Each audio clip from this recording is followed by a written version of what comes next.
Hi, welcome to like share trading academy YouTube channel. நான் Vijayendra, equity trainer.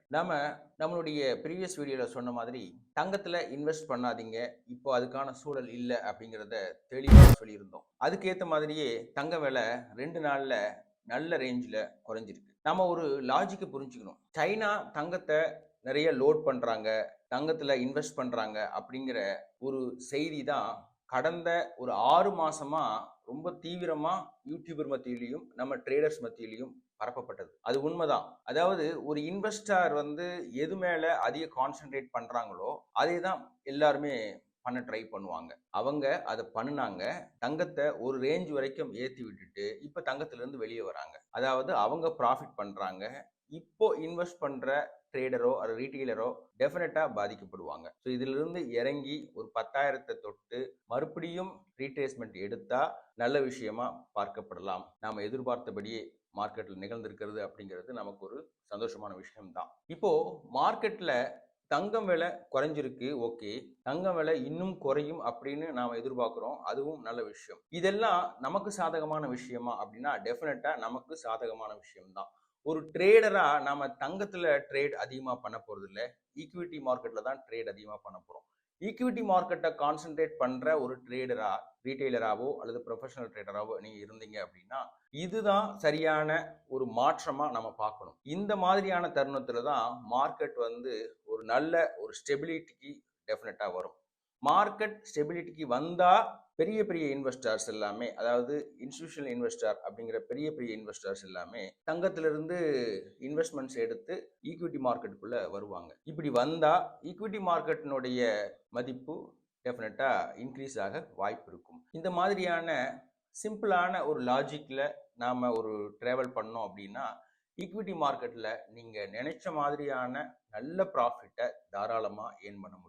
இன்னும் சில பேர் என்ன சொல்லியிருந்தாங்க அப்படின்னா, தங்கத்துல முதலீடு பண்றதையும் தாண்டி வெளியில முதலீடு பண்ணா நிறைய வருமானம் கிடைக்கும் அப்படின்னு. அதாவது ஒரு பொருள் மார்க்கெட்ல நல்ல விலைக்கு வந்ததுக்கு அப்புறமா அது மேல நாம முக்கியத்துவம் செலுத்துறதுங்கிறது ட்ரேடரா நமக்கு அது சாதகமா டெஃபினட்டா இருக்காது. 100 ரூபாய் 150 ரூபாய் இருந்த வெள்ளி 300 ரூபாய்க்கு மேல ட்ரேட் ஆச்சு. இதுவும் பர்மனண்டான விஷயம் கிடையாது. ஏன்னா மெட்டல்ல இன்வெஸ்ட் பண்றது அப்படிங்கிறது, அதாவது தங்கம் வெள்ளியை பொறுத்தளவு, மற்ற ஸ்டீல் எல்லாம் பிசினஸ் ஓரியன்டட். ஆனா தங்கம் வெள்ளியை பொறுத்தளவு அதுல இன்வெஸ்ட் பண்றது அப்படிங்கிறது அப்போதைய மார்க்கெட் பிரைஸுக்கு உகந்ததா இருக்கும். ஒரு ஷார்ட் டைம்ல கெயின் எடுத்துட்டீங்கன்னா அது உங்களுக்கு சூட்டபிளாவே இருக்கும். இப்போ மற்ற மெட்டல், அதாவது ஸ்டீல் எடுத்துக்கிட்டோம்னு வச்சுக்கோங்க. ஸ்டீல்ல நிறைய கம்பெனிஸ் இருக்கு. டாடா ஸ்டீல் இருக்கு, ஜேஎஸ்டபிள்யூ இருக்கு, இது மாதிரி நிறைய ஸ்டீல் செக்டார்ல நிறைய கம்பெனிஸஸ் இருக்கு. இப்போ கொஞ்சம் முன்னாடி உக்ரைன் வாரெல்லாம் வந்தப்ப ஸ்டீலோட ரேட் நல்லா ஏறி இருந்தது. ஏன் அப்படின்னா அங்கிருந்து நாம இம்போர்ட் பண்ணுவோம், அது சாதகமான சூழலா இல்லாததுனால ஸ்டீலோட ரேட் அதிகமா இருந்தது. அந்த ஸ்டீலோட ரேட் அதிகமாச்சு அப்படின்னா இங்க கட்டுமான பணிகள் எல்லாம் பாதிக்கப்படும். அதாவது கன்ஸ்ட்ரக்ஷன் பிஸ்னஸ் பண்றவங்க, அதுக்கப்புறம் நாட்டோட இன்ஃப்ராஸ்ட்ரக்சர்ல ஈடுபடுறவங்க, எல்என்டி மாதிரியான கம்பெனிஸ் எல்லாம் ரொம்ப பாதிக்கப்படும் அப்படின்னா ப்ராஜெக்டுக்கான விஷயங்கள் ப்ராஃபிட்டா மாறுறதுக்கு கொஞ்சம் சிரமம் எடுக்கும் அப்படிங்கிறது தான் நாம இதுல பதிவு பண்றோம். ஒரு செக்டர் ஏதாவது ஒரு பாதிப்பை ஏற்படுத்துச்சுன்னா அது மூலமா அதை தொடர்ந்து அது யூஸ் பண்ற இடத்துல எல்லாம் பாதிப்புகளை கிரியேட் பண்ணும். ஆனா தங்கம் வெள்ளி இது மாதிரி விஷயங்களை டெஃபினட்டா கிரியேட் பண்ணாது. தங்கம் விலை வாங்கவே முடியாத அளவுக்கு உயர்ந்ததுன்னு வச்சுக்கோங்க. 1 கிராம் தங்கம் 25,000 ரூபா 30,000 ரூபா வித்ததுன்னா நாம என்ன பண்ணுவோம்? வாங்க மாட்டோம். அதனுடைய தேவைகளை குறைச்சிக்குவோம். இப்போ ஒரு 50 கிராம் தங்கம் வாங்குற இடத்துல ஒரு 10 கிராம் அல்லது 5 கிராம் வாங்கினா போதும். நம்மளுடைய இந்திய கலாச்சாரத்துல திருமணங்கள்ல தங்கத்தினுடைய தேவை அதிகமா இருக்கு. ஆனா தங்கமே இல்லாம திருமணம் நடத்த முடியாதா என்ன? அப்படியும் நடத்த முடியும் இல்லையா? அதாவது இது மூலமா பெரிய பாதிப்பு, ஒரு அத்தியாவசிய பாதிப்பு அப்படிங்கிறதெல்லாம் ஏற்படாது. அப்படியான ஒரு ப்ராடக்ட் தான் இந்த தங்கம் வெள்ளி அப்படிங்கிற ஆபரண விஷயங்கள் எல்லாமே. இதுல அதிகமான ரேட் வந்தது அப்படின்னு முதலீடுக்கான ஒரு ஆப்பர்ச்சுனிட்டியா நாம எடுத்துக்கிட்டு பண்ணோம் அப்படின்னா என்னைக்கு வேணாலும் இதனுடைய மார்க்கெட் சரியறதுக்கான வாய்ப்பு இருக்கும். ஆனா ஈக்விட்டி மார்க்கெட்டை பொறுத்தளவு ஸ்திரத்தன்மை இருக்கும். அதாவது நிலையான ஒரு அப்கிரேடேஷன் இருந்துட்டே இருக்கும். எவ்வளவு குறைஞ்சாலும் அதெல்லாம் பீட் பண்ணி மேல டெஃபினட்டா வரும். ஈக்விட்டி மார்க்கெட் ஒரு பிசினஸோ அல்லது ஒரு செக்டாரோ ஒரு விஷயத்தையோ சார்ந்தது கிடையாது. ஈக்விட்டி மார்க்கெட்ல நம்மளுடைய அத்தியாவசிய தேவைகளை தாண்டி நம்மளுடைய கண்ட்ரிக்கு அல்லது மக்களுக்கு தேவையான நிறைய ப்ராடக்ட் சர்வீஸ் ப்ரொவைட் பண்ற கம்பெனிஸ் இருக்காங்க.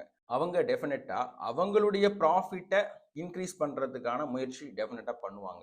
அந்த முயற்சியில தான் ஈக்விட்டி மார்க்கெட்னுடைய ஹைக்கே ஸ்டார்ட் ஆகும். அப்படி பார்க்குறப்ப ஈக்விட்டி மார்க்கெட் ஏதாவது ஒரு செக்டார் டவுன் ஆனாலும் இன்னொரு செக்டார் அதாவது ஓவர் கம் பண்ணி மேலே எடுத்துட்டு வர ட்ரை பண்ணும். இது ரெகுலரா வேர்ல்டு மார்க்கெட்லயே நடந்துட்டு இருக்கிற விஷயம். ஸோ ஈக்விட்டி மார்க்கெட்டை பொறுத்தல நீங்க டவுன் ஆச்சு அப்படிங்கிறத பயப்படவே வேணாம்.